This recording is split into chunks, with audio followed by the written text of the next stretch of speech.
अस्सलाम वालेकुम। ना फोर्ड 4560 ट्रैक्टर है, मैं सेल करना है। 5,70,000 कीमत है। मेरा फ़ोन नंबर है 0300 पूरा 8191 464। यह छत लगी है, इनके टायर है, कंडीशन इन्हों चेक कर लो। इनकी हुक लगी हुई है, यह बैक साइड है। यह चीज़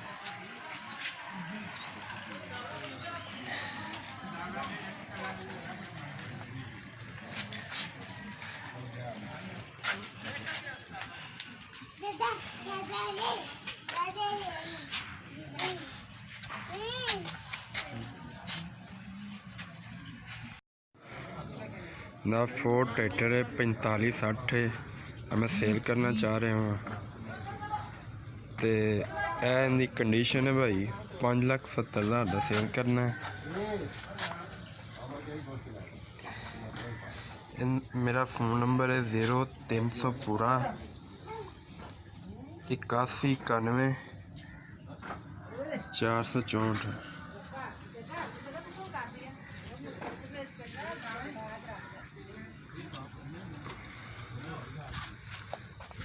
एन बंपर लगा हुआ है।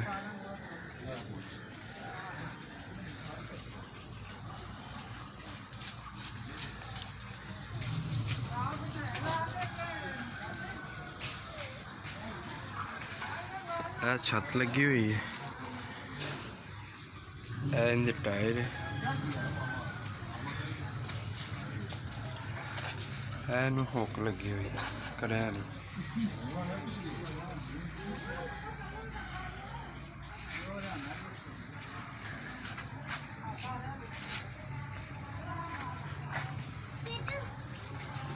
मैं स्टार्ट करके तुम चेक करवा देना सब दोस्त।